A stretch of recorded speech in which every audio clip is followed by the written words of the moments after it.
Déjenme les presento a Ulises para que tengan idea de quién es y por qué lo invitamos el día de hoy. Ulises Mendoza Valdés es licenciado en Comunicación Social por la Universidad Autónoma Metropolitana Unidad Xochimilco. Es especialista en Educación Integral de la Sexualidad de la Universidad Pedagógica Nacional y maestro en Diseño, Información y Comunicación por la Universidad Autónoma Metropolitana Unidad Coajimalpa. Ha sido columnista de revista G, dedicada a la diversidad sexual. Fue coordinador de comunicación en Vulgar, una asociación civil dedicada a la educación integral de la sexualidad. Actualmente trabaja como facilitador y tallerista sobre temas como diversidad sexual, salud sexual y reproductiva, uso de sustancias y prácticas sexuales, entre otros programas, dentro de Juventudes Proyectando y Transformando la Alcaldía Gustavo Amadero. Y bueno, el día de hoy nos viene a dar una conferencia, más bien una plática, una charla al respecto. Pues adelante, Ulises, todo tuyo. Muchas gracias. Gracias a la maestra Beatriz Adriana. Gracias por la invitación. De verdad es todo un honor pertenecer y formar parte de este proceso de aprendizaje pues, por el cual me invitaron. Es un gusto conocerlas a todas ustedes. Me contaron un poco de sus perfiles, un poco también de ustedes, pero sobre todo también me emociona compartirles la información que espero les sea de mucha utilidad en su vida cotidiana y pues les genere incluso preguntas, les genere cuestiones que posiblemente después ustedes puedan investigar, subsanar y también, si es posible, pues también acercarse a las personas que conocemos, ¿no? Así como lo comentaba la maestra, yo les traigo justo esta conferencia, o más bien es como una charla en la que también quiero que también ustedes interactúen justamente como lo hacen en el chat o como ustedes se sientan cómodas. Donde yo pretendo justamente el objetivo es brindarle mucha información, brindarles información como elemental sobre las cuestiones que tienen que ver, sí, con los derechos sexuales y reproductivos, pero sobre todo con todo lo que los envuelve, que es las sexualidades, ¿vale? No sé si, Adri, ¿puedo proyectar la presentación? Un Ok, momento te habilitan el compartir pantalla. vale. Entonces, mientras quisiera empezar, desde luego, pues presentándome un poco más, pero ya de manera más cercana, sobre todo diciéndoles que, pues yo soy una persona justamente como ustedes, en el sentido de que también a mí me han surgido dudas que tienen que ver con los derechos sexuales y reproductivos y sobre todo con cuestiones que tienen que ver con la sexualidad, ¿no? Entonces, en ese sentido, yo quiero platicarles un poquito antes de empezar ya en forma con los contenidos sobre mi experiencia de cómo fui yo dando con estos temas de sexualidad, porque así como ya lo leyó la maestra, yo ya tengo como un ratito haciendo cosas relacionadas con las sexualidades. Principalmente yo doy talleres, doy pláticas, charlas a jóvenes como ustedes de diferentes escolaridades, etcétera, que pues justamente tienen muchísimas preguntas, tienen muchísimas dudas y que creo que siempre es importante preguntar. Entonces, quiero empezar contándoles que la verdad es que pues a mí me fascina muchísimo este tema. Las sexualidades han formado parte de mi vida pues desde que yo era niño y básicamente yo me fui dando cuenta de lo importante que son en la vida cotidiana.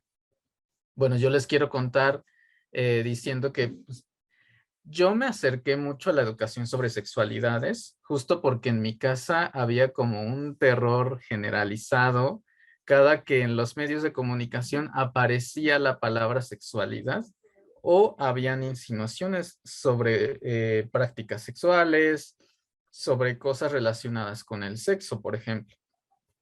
Entonces, en ese sentido, yo me preguntaba, por ejemplo, cómo a mi mamá eh, le causaba como cierto escozor hablar de la misma palabra sexo, ¿no? Le causaba como un poquito de terror o le causaba ciertas emociones que yo no identificaba cómo era, ¿no?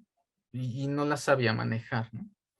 Entonces, poquito a poco me fui dotando como de herramientas, pero me fui preguntando, ¿no? Me fui preguntando, ¿por qué es que, por ejemplo, mi mamá se ruboriza cuando alguien menciona la palabra sexo? ¿Por qué mi mamá siente como este enojo cuando ve una película con con besos, con tomadas de la mano, etcétera? Y yo me fui preguntando, ¿no? Y entonces poquito a poco la información pues fue fluyendo y entonces fue como yo di con los medios de comunicación, que pues para ese entonces yo creo que yo fui muy afortunado. Llegó a mí un programa que definitivamente marcó mi vida, que fue uno donde lo conducía la sexóloga Anabel Ochoa y en el que básicamente ella abordaba los temas de educación sexual, ¿no? Ella hablaba, pues como ella decía, sin tapujos, sin pelos en la lengua y sin muchas cosas que tenían que ver con el tabú que genera el propio tema de la sexualidad, ¿no? Entonces, en ese sentido, yo fui empapándome de toda la información que daban allí y entonces comprendí por qué a mucha gente, no solamente a mi mamá, sino también a mi papá, a mis amigos, les causaba como cierta incomodidad la palabra sexualidad. Entonces, en ese sentido, eh, pues me di cuenta de muchas cosas, ¿no? Y así fue como poquito a poco fui conociendo términos como sexualidad, diversidad sexual, sexo, pareja, e incluso algunos otros que pues también de pronto nos dan muchos cojos. Eh, hay un delay, ya creo que ya está.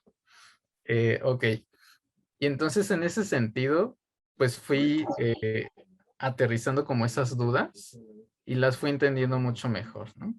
Les cuento, bueno, fui muy afortunado justo por esa experiencia, pero realmente creo que nuestras experiencias son distintas, ¿no?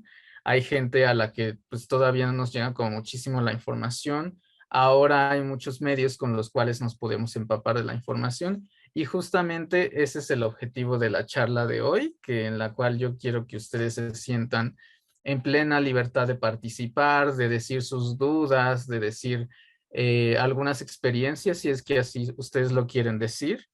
Siéntanse como en la confianza de decir sus preocupaciones, todo lo que tenga que ver como con los temas que vamos a tratar y con gusto veremos la forma, ¿vale? Creo que ya puedo compartir la pantalla. Sí. Entonces voy a presentarles, voy a compartirles mi pantalla.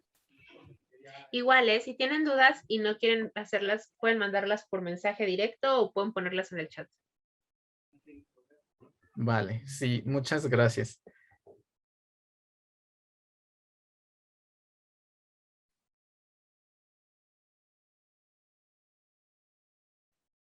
Ok, allí la ven todas. Sí, Sí. sí, Sí, se ve muy bien. Perfecto. Bueno, muchas gracias. Pues esa prácticamente es como el tema o lo que nos convoca aquí, lo que me trae aquí a presentarles la información. Básicamente yo quiero, y esa es parte de la experiencia que les conté un poquito. Mi experiencia surgió a través de una pregunta. Me imagino que muchas de ustedes también tienen muchísimas preguntas sobre sexualidad, ¿no? Y justamente primero quiero iniciar con una que es clave, que creo que es fundamental y que a veces pues no la tomamos muy en cuenta o pasa desapercibida, ¿no? Y que creo que vale la pena que desmenucemos juntas, ¿no? ¿Qué es la sexualidad? Ahorita quisiera preguntarles a ustedes, sin que me digan una definición técnica o de lo que hemos aprendido, como digamos en los espacios como la escuela, ¿ustedes qué entienden por sexualidad? Si quieren, usen el chat y ahorita les vamos a dar lectura a algunas de sus respuestas. Para ustedes, ¿qué es sexualidad? Para ustedes, ¿qué significa eso? Tenemos una manita levantada. ¿Podemos dar la palabra, Bea? Sí, a Odalis, por favor. Vale. La sexualidad, yo entiendo que es la diferencia entre hombre y mujer, como me han explicado en la escuela, pues es la diferencia, pues, que la mujer, que la mujer no es igual al hombre o algo así. Ok, muchísimas gracias, Odalis. Gracias por tu participación. Solamente quiero recordarles que aquí no hay respuestas correctas o incorrectas, por lo menos para mi conferencia no son como, no las clasifico así. Entonces, siéntanse como en la libertad de decir como ustedes se sientan cómodos, ¿vale? Siguiente participación, Abril, por favor. Pues yo opino, yo de manera personal, yo opino que la sexualidad abarca no solo hombre-mujer, abarca muchísimas cosas más, como por ejemplo, que a una niña le guste otra niña, que a un niño le guste a otro niño. Es como una diversidad muy grande y implica varios aspectos que, o sea, que le siguen. De la sexualidad vienen muchísimos aspectos que de hecho lo estábamos viendo el otro día en clase de ética, que estábamos viendo también todo esto de los derechos sexuales y todas estas cosas, pero yo creo que es eso, o sea, que implica más que nada, no sé, la diversidad que hay y la que tú eliges, la que a ti te gusta. Muy bien, Abril. Muchísimas gracias por tu participación y ya ya le estás como dando al clavo justo a dónde vamos a entrar en toda esta conferencia. Vamos con Dulce. Dulce, por favorcito, si gustas participar. Sí, bueno, yo creo que lo que definiría la sexualidad es el reconocimiento de nuestra, como de nuestro cuerpo y de nuestro ser. O sea, más allá de el tipo de partes biológicas que tenemos, también lo que es nuestro placer sexual, lo que son el conocer nuestro cuerpo, el aceptar nuestro cuerpo, a lo mejor el sentir algo por otras personas, el sentir algo por nosotros mismos y ese tipo de cosas. O sea, creo que es como un cabún de un montón de cosas, o sea, es la magia de la sexualidad. Incluye muchísimo más que simplemente, no sé, nuestras partes sexuales. Muy bien, muchas gracias, Dulce. Vamos ahora con Jacqueline. Jacqueline, si gustas abrir tu micrófono para participar. Sí, bueno, yo considero que engloba muchas cosas, así como todos ya dijeron, que por ejemplo pueden ir desde las preferencias sexuales de uno, si prefieres hombre o mujer o esas cosas, pues, también el autodescubrimiento de nuestro cuerpo, de nuestros gustos, también las prácticas sexuales ya tengan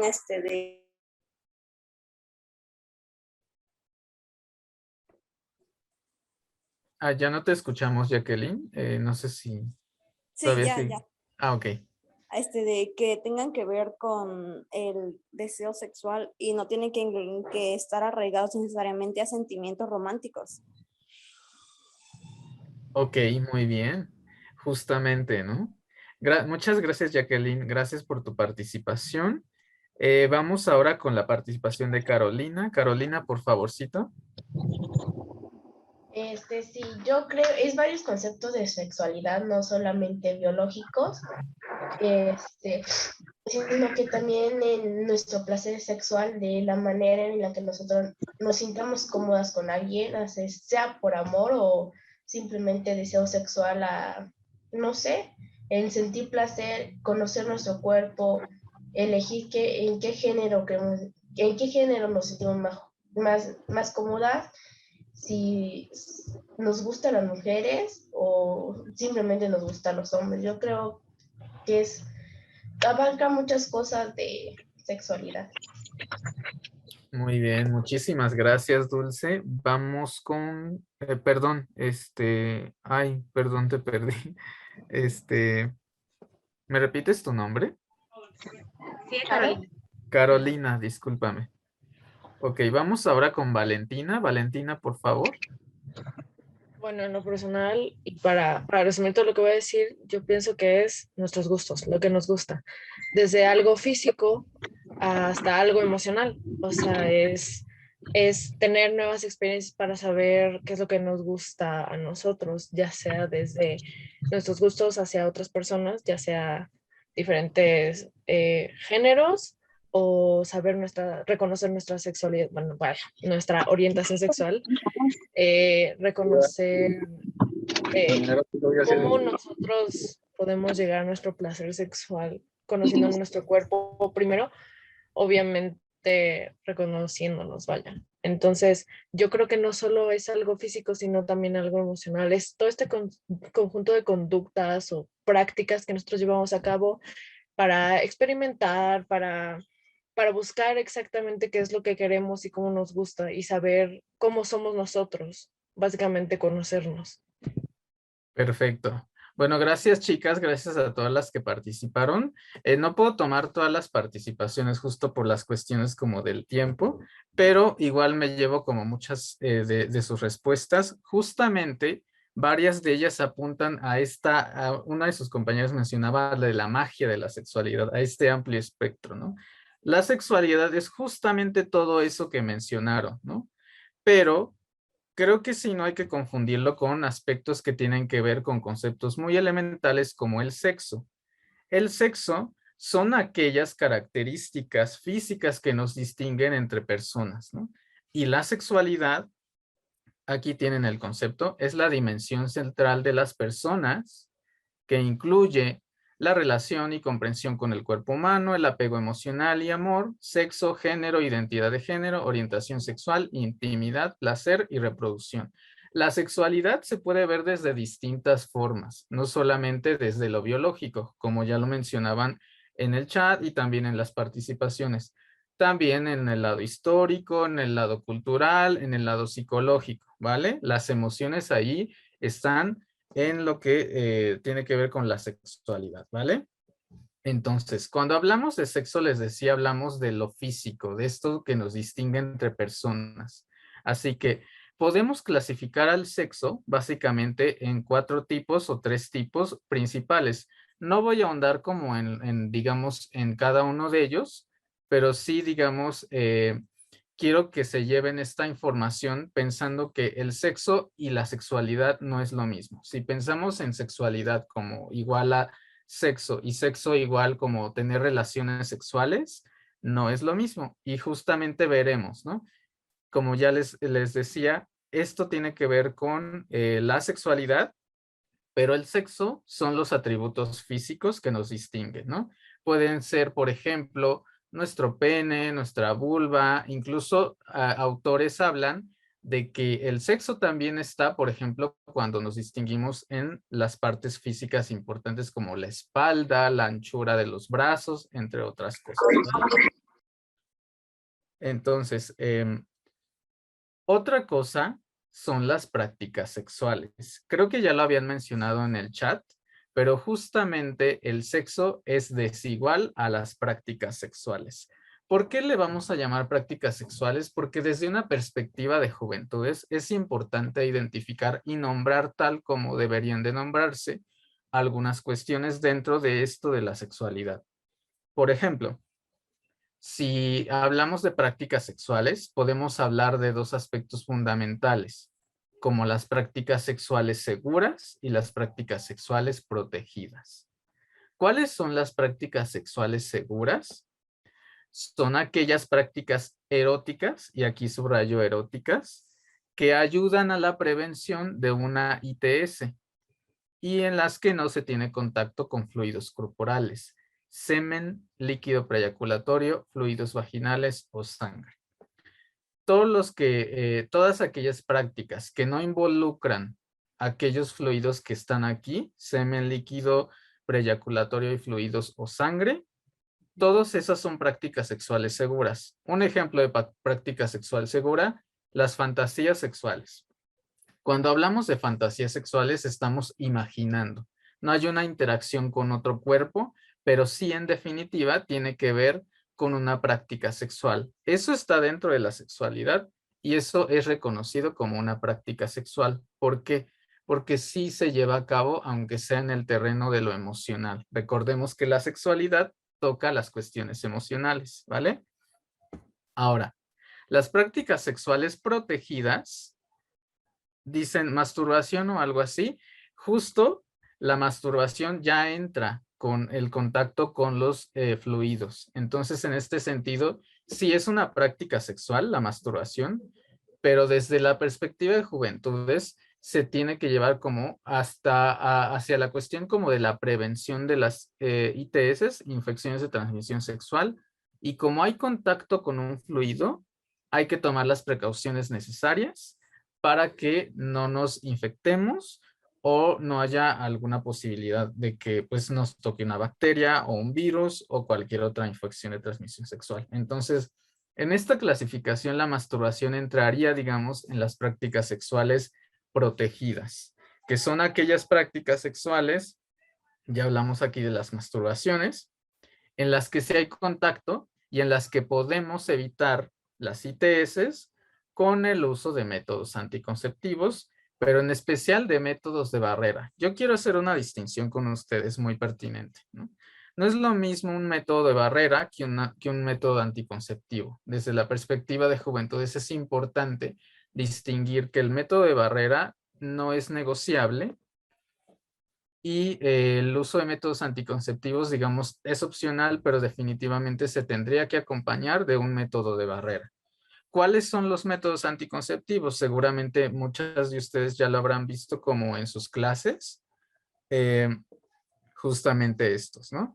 Y quisiera que por favorcito me dejaran aquí en el chat los métodos anticonceptivos que ustedes conocen. ¿Cuáles son los métodos que ustedes conocen? Yo les traigo como la clasificación, que son, digamos que básicamente estos tres: los hormonales, los químicos y los quirúrgicos. Aquí quiero acentuar en lo último. Son quirúrgicos y no definitivos, porque a pesar de que se le ha nombrado definitivos a la vasectomía y a la salpingoclasia, sí tienen un margen de error. Es decir, sí de alguna manera puede haber un contacto con los fluidos y definitivamente pueda ocurrir, en este caso, un embarazo. ¿Vale? Vamos a ver el chat. Creo que tenemos ya tenemos unas respuestas. DIU, implante, DIU, condón, pastillas, implante. Muy bien, muchas gracias, chicas. La vacuna, ya está por ahí la vacuna, justo creo que ya está como por salir esta vacuna que ya va a ser más bien para las personas que se identifican como hombres o las personas con pene, ¿vale? Si voy muy rápido y de casualidad se quedan como con dudas, me las pueden, ay, ya voy para atrás. Me pueden dejar como sus preguntitas en el chat y yo me encargaré de darle lectura ahorita a algunas para que respondamos, ¿vale? Entonces, hablamos un poco de los métodos anticonceptivos, pero quisiera aquí hacer énfasis en algo bien importante que todas debemos de saber, ¿no? Muchas veces, y esto surgió un poco a raíz de mis experiencias que yo he tenido como educador sexual y cuando platico con la gente en la calle, ¿no?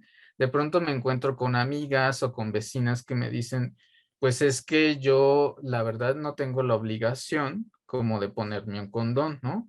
Y si él no se lo quiere poner, hablando de una pareja heterosexual, pues está difícil, entonces mejor ya hacemos el amor así. Entonces, desde un punto de vista de reducción de riesgos y daños, es importante que nosotras nos situemos como personas sujetas de derechos y que tenemos la responsabilidad de cuidar nuestra salud y ver por nuestro placer, nuestro disfrute a la hora de tener prácticas sexuales, ¿vale? En ese sentido, ¿quién se lo debe de poner? Pues justamente creo que tiene que haber aquí un componente muy importante que se llama responsabilidad afectiva y comunicación. Cuando tenemos comunicación con la pareja o con las otras personas con las que vamos a sostener una práctica sexual, hay más claridad de cómo vamos a protegernos y cómo vamos a cuidarnos entre todas.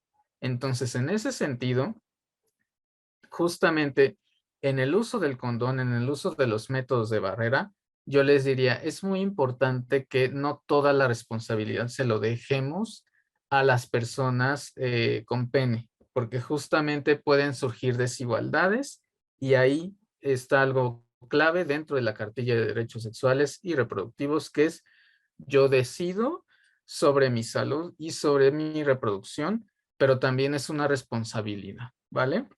Entonces, en este sentido, yo les sugiero, digamos como a manera como de sugerencia, que siempre carguen con su condón interno. Condón interno es el condón femenino, el que estamos viendo de su lado derecho.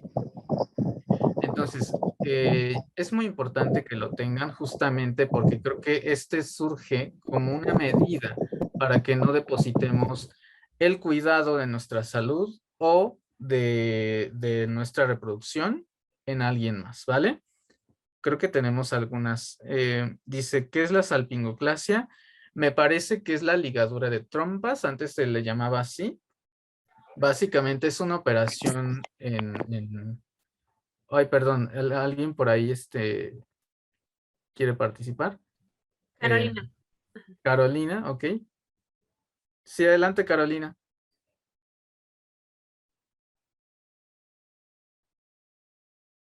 Carolina, ¿nos escuchas? Tienes otra pregunta en el chat y es que ¿dónde se consigue el condón femenino? Muy bien. Pues fíjense que el condón femenino lo venden en las farmacias, en efecto, pero su valor comercial es de 80 pesos hacia arriba, por lo que, bueno, no es como tan fácil de conseguir a veces, o en las sex shops es más seguro. Pero lo que yo les sugiero es que se acerquen, por ejemplo, a los servicios de salud. Actualmente ya hay lugares donde ya se los dan totalmente gratuitos, por lo menos se les dan un ejemplar y lo pueden conseguir si se registran en una cartilla médica o en un formulario que les dan y les regalan sus condones femeninos y yo les diría internos, ¿vale? Tienes pregunta de Yolanda y comentario de Karen también. Ok, vamos a ver. Karen nos dice, muy guay lo de los condones y todo, pero ¿cómo se pone un condón? Sé que es estúpido, pero a mis 17 primaveras no sé. No te preocupes, Karen. Mira, No. ahorita no traje como el instructivo y la imagen y realmente me es difícil porque justamente no tengo como los utensilios. Pero mira, los condones principalmente, creo que ya todos traen ya las instrucciones de cómo se coloca. Básicamente unos ya vienen como paso por pasito, pero sí te recomiendo que, por ejemplo, consultes algunos PDFs donde te lo dicen, ¿no? O infografías que te dicen, abres el condón del lado de los piquitos, primero como que lo mueves, lo deslizas hacia el lado donde no puedas romper o rasgarlo, quitas la envoltura, sacas el condón muy suavemente con tu dedo pulgar, entonces lo desenvuelves del lado de la costura donde se ve como la costurita, lo desenvuelves todo, en el caso del condón externo, que es el que está viendo a la izquierda, y entonces ya lo tienes, ¿vale? Ese es el externo. Del interno es básicamente algo parecido, pero sí tiene como su chiste. Básicamente para colocarlo dentro de una vulva, tienen que hacer como un 8 en un aro en este arillo que se encuentra en el fondo. Es el transparentito que pueden ver a la derecha. Ese lo hacen como 8 y lo incrustan, bueno, no, la palabra no es incrustar, lo meten en la parte de la vulva hasta el fondo. No tengan miedo, no se va a ir y así se va a desplegar. Es una descripción muy somera. Yo les invitaría a que vean tutoriales, acérquense como a la información mucho más gráfica. Ahorita no tengo los utensilios, pero si quieren, pues en otro momento podemos como pasarles infografías y más información. Espero haya quedado un poco claro, Karen. A la pregunta de Karen, sí, es como cuando metes la copa menstrual, justamente. Tienes que jugarla para acomodarla y poderla insertar. Exacto. Ok. Yolanda, adelante, tenés una pregunta. Sí. ¿Sabe qué tan confiables son los condones gratuitos? Pues sí, son muy confiables. La verdad es que no hay como una estimación oficial, pero son tan confiables como cualquier otro condón comercial, ¿no? De pronto tenemos este mito de que es porque nos lo dan gratis, no va a tener como la suficiente calidad, pero creo que la diferencia es mínima. Básicamente los que te regalan tienen un periodo de duración que es menor al que los que venden en farmacias, pero eso es, digamos, que la diferencia más sustancial, ¿no? Por lo menos la que yo he dado, con la que yo he encontrado, ¿no? Pero realmente la eficacia es muy similar, sino que igual.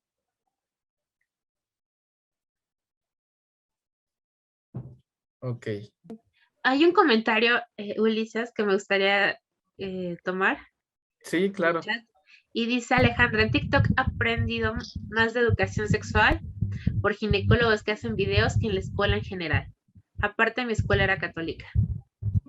Oh, interesante. Sí, sobre todo porque es gráfico, pero tengan mucho cuidado, digamos, a modo de sugerencia, yo les diría, a veces en TikTok la información suele ser muy simple, es decir, justamente porque la duración de los videos tiene que ser muy corta, tiene que ser información más segmentada, pero sí hay unas cosas muy, muy buenas. Traten como de discriminar como la información. Si, por ejemplo, no les checa algo para con su cuerpo o con las personas con las que interactúan, pues tampoco se pongan como en riesgo, ¿no? No toda la información que aparece como en los videos a veces es tan pertinente. Creo que tenemos otra manita levantada. Valentina. Sí, por lo que sé, de los dos condones que has hablado, tanto el externo como el interno, son para relaciones que son heterosexuales. Pero siento que hay como, no hay mucha explicación sobre cómo protegerse cuando son relaciones entre mujer y otra mujer. ¿Cómo se puede hacer eso? Una barrera, básicamente. Ok. Es que fíjate que los dos funcionan incluso como para prácticas entre varones y entre mujeres. Por ejemplo, si ubicas, bueno, salvo los condones, lo que yo sé cuando se practica tribadismo, es decir, sexo entre mujeres, contacto entre vulvas, es que sé que se pueden proteger con barreras como las dentinas, creo, o también como las sabanitas de látex que suelen vender en las sex shops. Realmente tengo muy poca información sobre el tribadismo, pero sé que es un método que pues, se suele utilizar para que no haya un contacto entre fluidos, ¿vale? El condón interno, por eso le llamo interno y no femenino, se puede utilizar para sexo anal incluso, ¿no? Solo hay que tener muchísima precaución al insertarlo, porque bueno, ahí sí la cavidad anal es mucho más distinta a la vulva, ¿no? No genera su propia lubricación y por lo tanto, si se mete al fondo es muy peligroso porque lo tienen que sacar con cirugía. Entonces, cuando hay prácticas, por ejemplo, pene-ano, es muy recomendable el condón interno, porque justamente es mucho más ancho y va a permitir mayor deslizamiento. Sí respondí a tu pregunta, Valentina, Valeria. Es Valentina. Y sí, más o menos. Gracias. A ti. Ok, Ulises, te podríamos encargar si nos compartes justo estos trípticos que mencionas de información que tengas sobre las preguntas que han hecho para podérselas mandar por correo. Claro, sí, con gusto. Te las envío o se las enviamos y lo compartimos, con gusto. Ok, sí, seguimos. Vale, gracias por sus preguntas. Vamos a continuar ahí muy rápidamente. Ahora, bueno, quisiera que aquí me ayudaras un poco, Bea, con este tema de interrupción legal del embarazo, que creo que va a complementar muy bien todos los datos que les hemos brindado. Ok. Bueno, como saben, hasta hace poco solamente en la Ciudad de México estaba legislado para poder tener una interrupción legal del embarazo hasta la semana 12. Actualmente ya más estados lo han ido implementando, se le conoce como la ILE, ya Oaxaca se ha sumado a esta, por ejemplo, y en muchas entidades y en otras entidades se espera que próximamente igual se voten en los diferentes congresos locales para poder despenalizar el aborto dentro de las primeras 12 semanas. La interrupción legal del embarazo se puede realizar a partir de que las mujeres tenemos la capacidad de procrear. En el caso de ser menores de edad, se les solicita que vayan acompañados de algún tutor para poder, o una persona responsable que firme. Y en el caso de ser mayores de edad, simplemente con que vayas con tu identificación o tu INE, o incluso si no tienes esa, puedes llevar otra, llenar un formulario y te pueden practicar el método. Es importante señalar que no tiene ningún costo, que hay clínicas especializadas para eso y que el hecho de que actualmente se debata sobre si está bien o está mal, si es a favor del ILE o a favor de la vida, como esta cuestión de los pañuelos verdes y azules, es un debate, no es tan, bueno, suena mucho actualmente, pero es un debate muy antiguo, no es como un tema nuevo que digamos. Lo que se ha demostrado con investigaciones es que ahora que fue despenalizado en la Ciudad de México, las estadísticas decían que iban a ir incrementando y no, sí hay como un registro al inicio alto y empieza a aumentar, pero después se mantiene.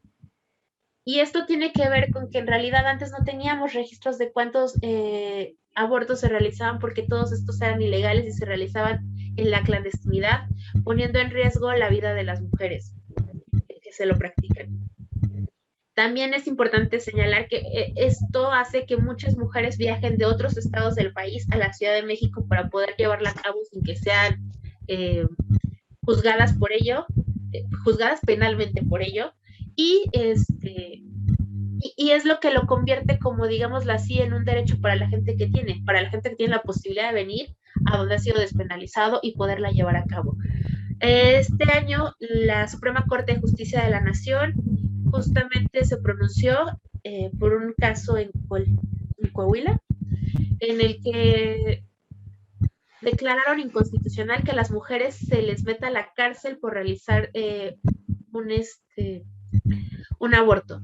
Esto quiere decir que ya no pueden ser las mujeres llevadas justamente a la cárcel por haber tenido un aborto espontáneo incluso. Hay casos como, por ejemplo, en Querétaro, donde una mujer abortó en un baño de un Liverpool, pero fue un aborto espontáneo, no fue un aborto producido, y la mujer fue a la cárcel porque justo dentro de la Constitución del Estado de Querétaro está considerado como una forma de homicidio. A partir de esta legislación que se da en la Suprema Corte de Justicia de la Nación, queda como tal señalado que no puede ser motivo para que las mujeres y personas gestantes, gracias Karen, sean recluidas por ello en la cárcel. ¿Por qué lo de personas gestantes? Interesante punto el de Karen, porque recordemos que también hay mujeres, por ejemplo, cuya identidad de género no coincide con su sexo y que por ende deciden cambiarse a género masculino. Pero eso no quita que tengan la capacidad de gestar. Ya hemos hablado que sexo y género no es lo mismo, entonces si bien su sexo se mantiene como mujer, bueno, sí, como un aparato reproductor femenino, su género, su identidad de género la convierten a masculino, pero conservan la capacidad de poder gestar. Por eso es que se dice mujeres y personas gestantes. Y bueno, hay quienes pueden estar a favor, hay quienes pueden estar en contra, pero es importante que sepan que la interrupción legal del embarazo existe en diferentes entidades, que en el caso de violación está despenalizado en todo el país. Si ustedes son violadas y quieren abortar, es un derecho al que tienen acceso en cualquier entidad en la que vivan. Entonces, más bien como por eso está el tema aquí, para que sepan justo como parte de sus derechos que existe esa opción. Muchas gracias, Adri. Y ya nada más para finalizar, quisiera preguntarles a todas ustedes, creo que ya nos han dicho varios mitos que conocen ustedes a lo largo de la plática, a lo largo de esta charla, pero pensemos como en aquellos que también han escuchado a partir de sus experiencias con vecinos, con familia, etcétera, y entonces también pensar un poquito para reflexionar, ¿no? Dejarles como estas preguntas que han escuchado sobre el tema en general, ¿no? Que sobre todo a mí quisiera agregar, pero bueno, más bien aquí está, ¿qué es lo que más les inquieta de la sexualidad? ¿Qué es lo que les llama más la atención de los temas de sexualidad, ¿no? Por ejemplo, yo tengo como algunos mitos que de pronto son muy recurrentes, ¿no? Que tienen que ver incluso con nuestra vida sexual y con las prácticas sexuales, ¿no? Por ejemplo, aquí lo anoté, es que sí, por ejemplo, si las personas heterosexuales no se pueden infectar de VIH, ¿no? Incluso desde la manera en cómo hablamos también marca un poquito la pauta de cómo estamos refiriéndonos a las personas y justamente esto tiene que ver con los derechos, ¿no?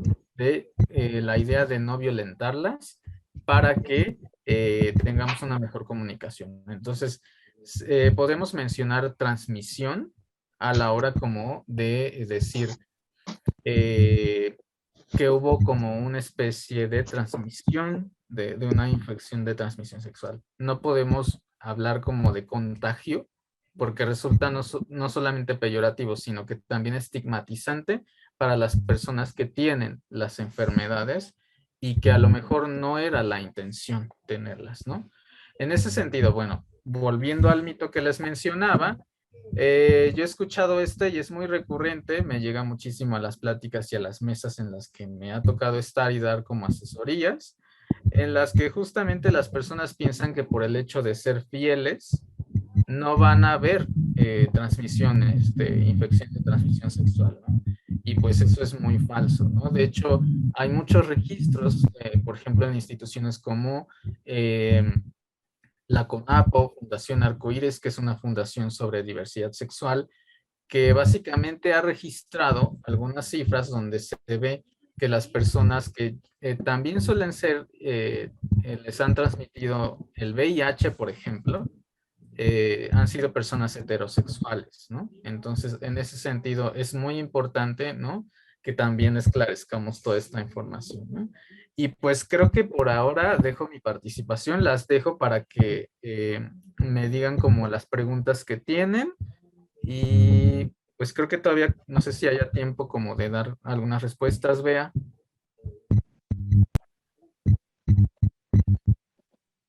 Sí, justamente estábamos platicando ahorita los del equipo de Talento Mujeres y vamos a dar el tiempo de los grupos de reflexión para que puedan abordar el tema más.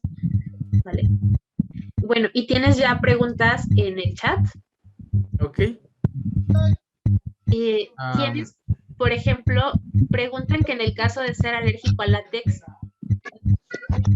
¿qué opción hay?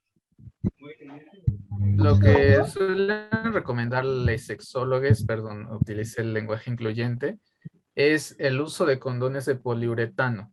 Hay condones de poliuretano, son un poco más caros, pero para aquellas personas que son alérgicas al látex, utilizar condones de poliuretano. No sé si condones internos hay de poliuretano, pero sí hay externos. Entonces, esa sería la opción.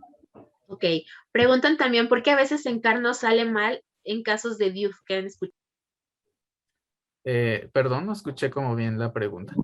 Sí, ¿por qué a veces encarna o sale mal el uso del DIU? Ay, creo que es una duda muy de sexología. ¿Te puedo contestar yo? Sí, sí, sí. Porque pregunté cuando justo tuve a mi hijo sobre el poderte aplicar el DIU.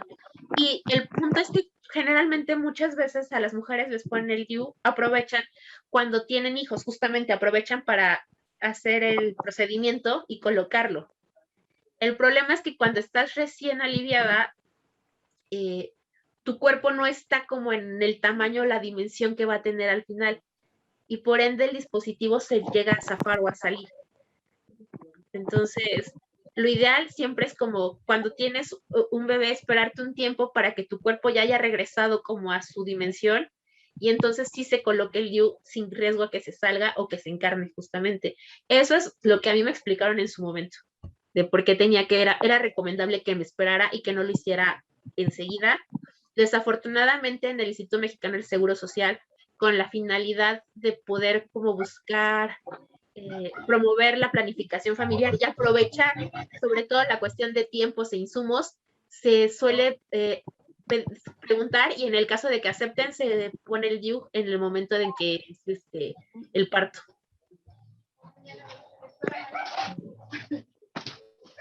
Ok, preguntan aquí, Alexa, ¿el parche es un método confiable?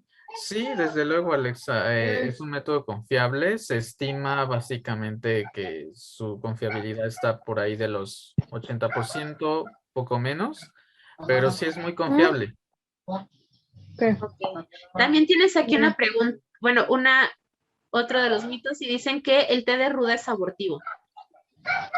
Sí, dicen que el té de ruda es abortivo. Hay muchas plantas que pueden provocar un aborto, digámoslo así. Yo sí había escuchado del té de ruda, realmente desconozco completamente sus efectos, pero sí sabía, ¿no? Que sí tiene algún efecto en el cuerpo de las personas que están gestando. Generalmente todas estas sustancias que mencionó Ulises, que son como abortivas, lo que hacen es que te provocan contracciones, de tal manera que el cuerpo deseche el producto. Le digo producto porque me explicó el médico que incluso ellos hasta la semana 2 usan ese término, no con otros fines. Y bueno, el punto es que al final de cuentas, más bien tienen que buscar opciones con expertos. No se dejen guiar por estos tés, por estas bebidas, por que si la jamaica, que si el té de cobre. En verdad, lo mejor que pueden hacer es usar estos métodos que Ulises les mencionó, que tienen incluso hasta cierta eficacia científicamente probada y que se sabe que no son dañinos para el cuerpo. Por aquí hay una pregunta. Ay, ya la perdí. En el chat que sí, el aborto genera infertilidad. Ay, ese mito no lo había escuchado. Sí, pero no. Justamente parte del movimiento por la interrupción legal del embarazo es que cuando las mujeres decidan ejercerlo, sea bajo las condiciones correctas para evitar daños a su sistema reproductivo. Por ende, no tendría por qué producir infertilidad. O sea, pero sí hay casos de mujeres que van a estas interrupciones clandestinas en donde todavía no está regulado y sí pueden llegar a quedar fértiles. Adelante. Creo que iba a decir, vea que adelante Jocelyn, que tiene la manita levantada, pero se nos traba un poquito. Ok, muchas gracias primero por la conferencia. Mencionabas algo de disfrutar y hacerse responsable de la sexualidad, de la propia sexualidad. Y es que hay algo que me inquieta mucho. Yo hace mucho tiempo investigué que el 60% de las jóvenes mueren en el parto. Y es que el timo, por ejemplo, es un órgano que produce glándulas sexuales. Y escuché que este adelanto a las prácticas sexuales nos pone muy en riesgo. ¿Eso es verdad? Uy. Perdónenme si no respondo como a la mayoría de las preguntas. De pronto, a lo mejor algunas tienen como una cuestión mucho más médica. Yo te quedo de ver cómo esa respuesta. No sabría decirte si sí, si no, pero sí sobre la responsabilidad. Tal vez enfatizar justamente en eso, ¿no? En ver cómo nos están como informando esto. Si, por ejemplo, el médico, el ginecólogo o la ginecóloga nos dicen tales términos que no entendemos, creo que es nuestro derecho justamente el que les digamos qué significa, ¿no? Y no sintamos vergüenza, ¿no? Porque creo que varias de las cosas que pasan desapercibidas cuando vamos a una consulta es que nos marean o de pronto nos dicen como algunos términos que no manejamos usualmente y que a lo mejor, digamos, por la prisa, a lo mejor lo dejamos pasar, pero sí es importante preguntarles, ¿no? ¿A qué te refieres con este término? No sé si Bea lo conozca. No, pero justo lo que estamos platicando y a petición de todas en el chat y por las preguntas que tienen es que vamos a organizarles una plática con una ginecóloga para que podamos ver más temas con un especialista desde el ámbito médico. Ahorita Ulises es más como desde el ámbito de la sexualidad, entonces, como les decimos, justamente al final queremos que tengan información de primera mano y avalada, pues vamos a hacer una plática para que sea más desde el ámbito médico la próxima, ¿va?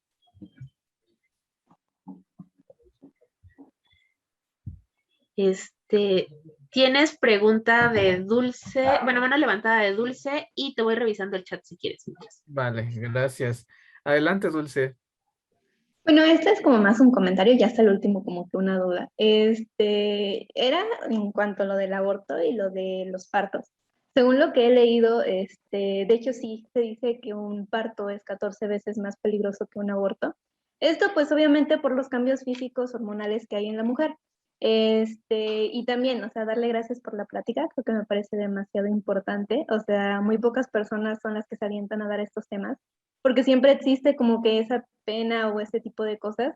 Y algo que admiro también de mis compañeras es que se aventaron con todo a ver las dudas y eso es algo que me gustó porque normalmente en las pláticas en la escuela era como que siempre escuchábamos a las personitas que se reían, a las personitas que no ponían atención o cosas por el estilo. Entonces, algo que admiro de mis compañeras es que pusieron completamente la atención, incluso pidieron más pláticas sobre esto. Y tenía la duda de si, o sea, leí también un comentario por ahí en el chat que decía algo así de que para la masturbación también hay condones, entonces tenía duda de qué onda con eso. Pues mira, para la masturbación puedes utilizar un condón interno, ¿no? Para las personas con vulva, las personas con pene, pues pueden utilizar un condón externo, ¿no? Obviamente lavarse muy bien las manos, ¿no? Si van a utilizar, por ejemplo, un juguetito sexual, ahorita venden masturbadores, tanto para personas con vulva como para personas con pene en las sex shops, en las que básicamente es como un condón. Entonces ya está protegiéndote la piel y ya está protegiendo tus manos del contacto con los fluidos. En el caso de la eyaculación o en el caso del, le llaman el squirt, ¿no? También. En este sentido, pues, pero sí es muy importante tener las manos lavaditas, uñas cortas de preferencia, para que se sienta muy bien la sensación a la hora de estimular los órganos sexuales. Creo que hay otras preguntitas. Ajá. Sí, tienes más. Hay otras sobre... yo conozco una persona que usando DIU y que ha usado parche y ha quedado embarazada. ¿Eso por qué pasaría? Desde luego, bueno, los métodos anticonceptivos tienen su grado de fallo, por decirlo así. Entonces, en ese sentido, se recomienda, no solamente a nivel general, sino a nivel mundial, que haya como una doble protección donde se utilice en una relación sexual penetrativa, pues haya uso de métodos de barrera y un método anticonceptivo. En este sentido, pues ya tenemos como una protección mucho más garantizada, si no al 100%, digamos a un 99.9%. Ok. Tienes a Abigail que pregunta, si mis padres me apoyan para abortar en caso de violación, ¿a dónde se puede acudir? Sí.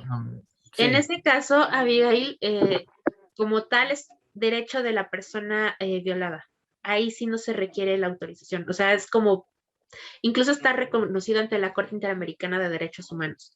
Hay casos de personas menores de edad a quienes se les ha negado como este derecho y se acercan justo a estas colectivos o asociaciones feministas y llevan el caso de ellas para poder ejercer su derecho y ha habido ocasiones en que han tenido que interponer la denuncia ante la Corte Interamericana de Derechos Humanos para hacer efectiva ese derecho. Entonces, ahí sí, en caso de violación, digo, está reconocido por la ley. Y bueno, luego tenemos otra pregunta que dice María. ¿Por qué pasa que al tener relaciones sexuales el condón, ya sea femenino o masculino, a la mujer se le atora o se le queda en la vagina? ¿Es por ponerse mal el condón? Pueden ser muchas razones, ¿no? Las que me ha tocado escuchar básicamente sí, han sido por una mala colocación del condón, pero también puede deberse a que a lo mejor han habido ocasiones en que la práctica sexual pues también mueve el condón y se desajustó, por decirlo así. Entonces, son muchísimos factores los que intervienen. Depende mucho de cómo se haga también esa práctica sexual. Recordemos que hay diferentes formas, estilos, maneras, ¿no? Hay quienes lo hacen de manera muy precipitada. No es tan recomendable justamente porque se puede desgastar el condón, se puede romper, etcétera, y puede haber riesgo de contacto con fluidos. Ok, perfecto. Muchas gracias. Uli, tenemos a Carmen con la mano levantada. Sí, adelante, Carmen.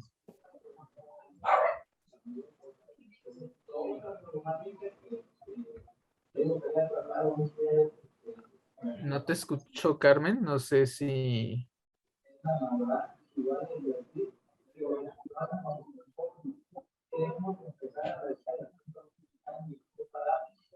Carmen, ¿nos escuchas?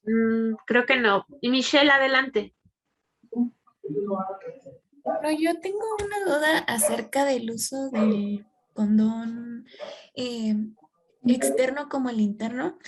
Apenas en mi clase de salud integral del adolescente, en donde también se supone que se deben de hablar estos temas, la maestra comentó que se pueden usar los dos a la vez en una relación en donde hay un coito. Pero según yo, eso no se puede porque pasa lo mismo que si te pusieras dos condones externos, como por la fricción que existe, se pueden romper.